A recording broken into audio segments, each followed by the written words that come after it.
Hello, ladies and gentlemen, my name is Axianerve, and welcome to the very first episode of our Minecraft Build Academy series. Woo! Fireworks and applause.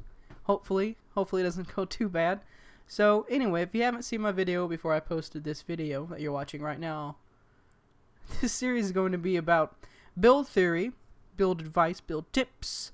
It's not going to be a step-by-step tutorial on a build. This is going to be a series where you guys can learn how to build your own creations.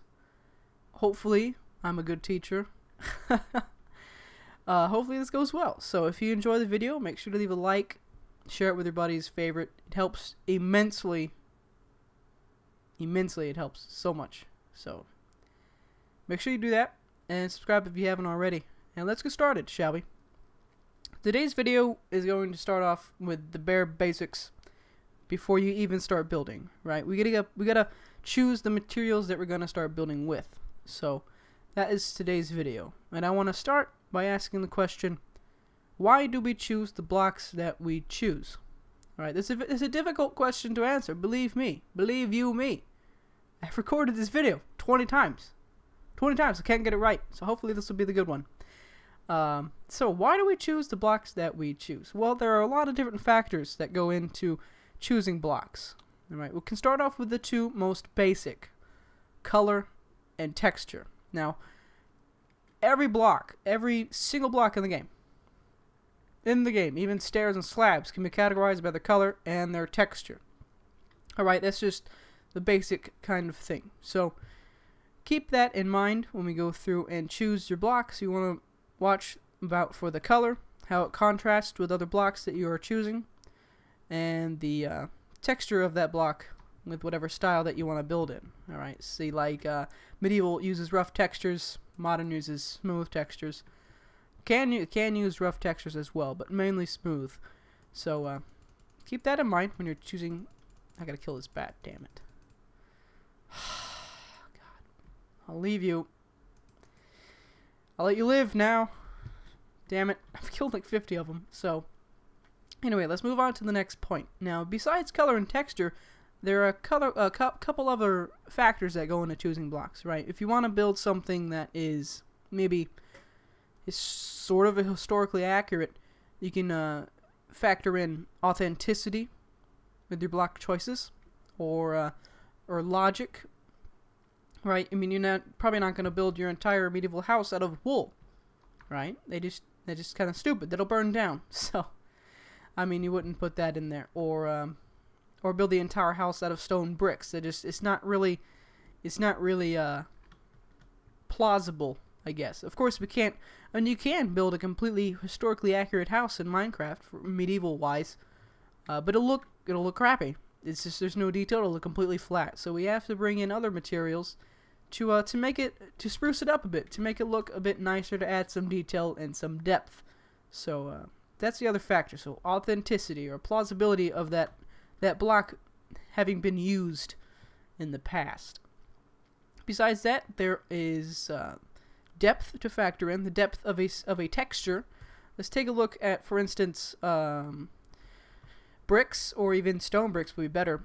As you can tell by the texture, we have a sort of a light grayish color for the entire block, and then we have these darker gray lines that go around that kind of mark off different bricks that would make up the stone brick, right? This little darker line adds a lot of depth to just this texture, and it makes it look like these little bricks that are stacked on each other are kind of popped out a bit.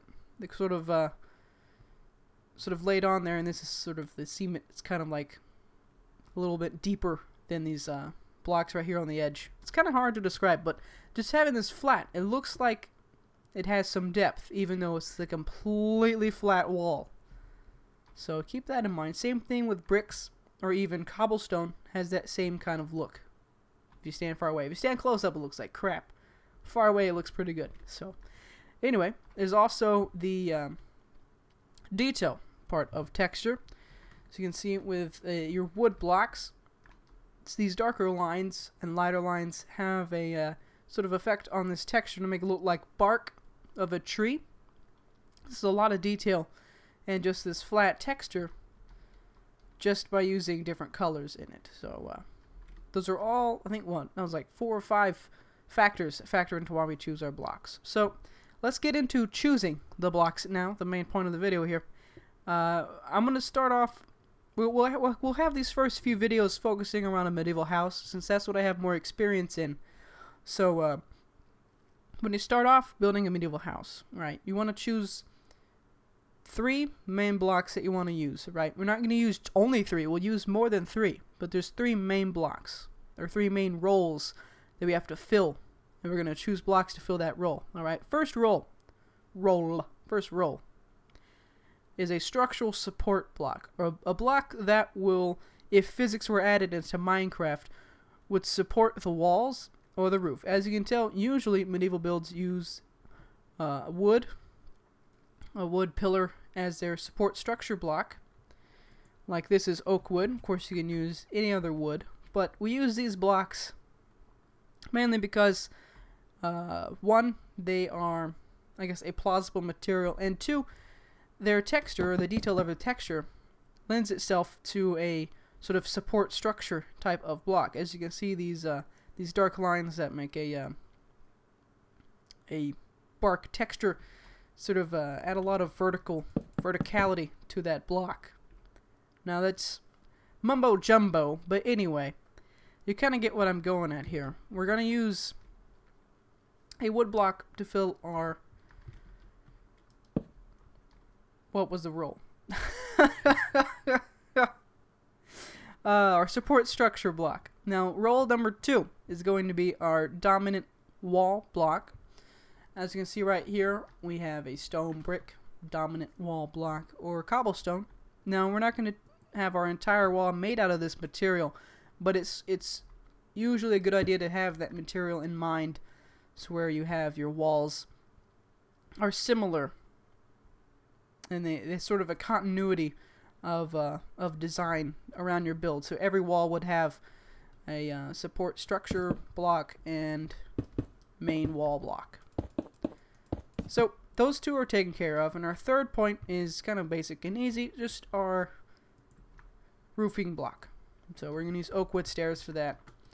You can choose whatever you want, just the material that you want to make your roof out of. Of course, we don't have to put down stairs, put down, you know, oak wood planks or something, but basically our block will be variations of this block for the roof. Of course, you can see here we used stairs, slabs, probably some oak wood plank blocks down the line, but mainly we're using this block and its variations. So right here, those.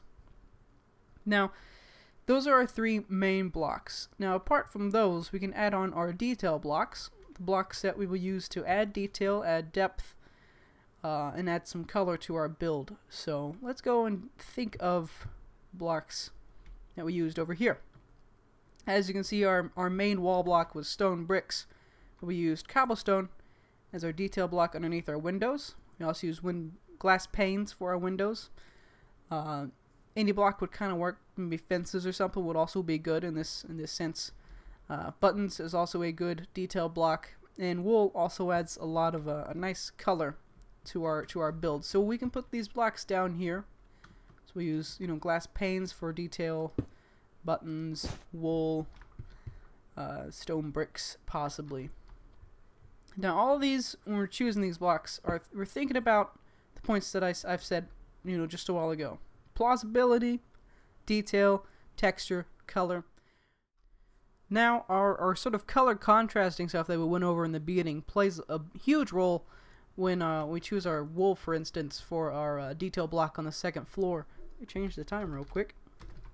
So as you can see, we used white wool right here, and white wool is sort of a middle ground, right? We want to choose something that's contrasting to the wall a little bit, but sort of similar in the same respects, right? We have our light oak wood right here, light gray for our stone bricks, a gray color for our cobblestone, and our light color for our roof. And our wool is also a light color, but it's a very white, right? It's sort of, there's no color right there. Now we could say, for instance, choose black wool, and let's go in over here and just place these so you can see. Black wool contrasts way too much with our wall, right? It's so contrasting, your eye gets drawn to it immediately. It's like a elephant in the room for this build. All the other stuff is similar in color, but contrasting a little bit, and that's just way out in left field, right? Now we can choose light gray as well. No, stop, dang it. And light gray you would think maybe match kind of well. It's light in color, but the problem with light gray is that it's too similar to our other colors, right? It's gray, but our cobblestone is also gray, and our stone bricks are also gray. So we have too much gray in this wall. See, even when you stand far away, it almost looks as if the second floor is all one block. It blends in way too well. Like we have these little cobblestone blocks right here. You can't really tell from far away that those are even there. So picking a color that's a nice contrast, but also similar in the same sense, is good for a detail block. Now let's go over some of the other detail blocks that we have over here. We also have stairs. Stairs are an enormous detail block to use.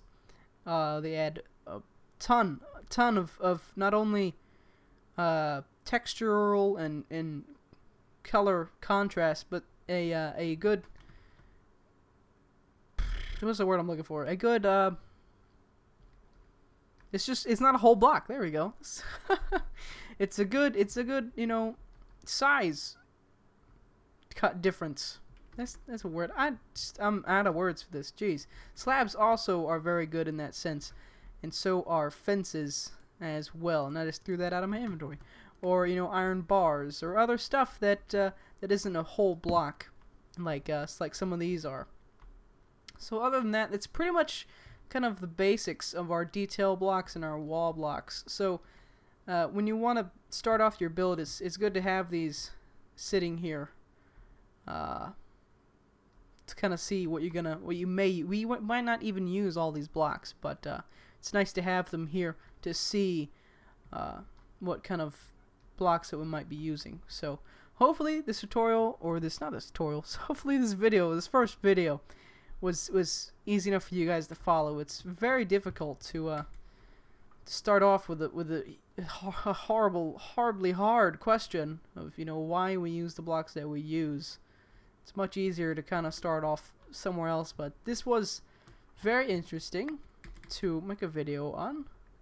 Hope you guys liked it. If you did, make sure to leave a like and favorite, share it around, and subscribe if you haven't already to help support this series. I would love to continue this series, but if there's no demand for it, then I'm just not going to. So thank you guys for watching. Next video we'll go over floor planning and walls, and we'll take it from there. So thank you so much for watching, and I will see you guys next time. See you later.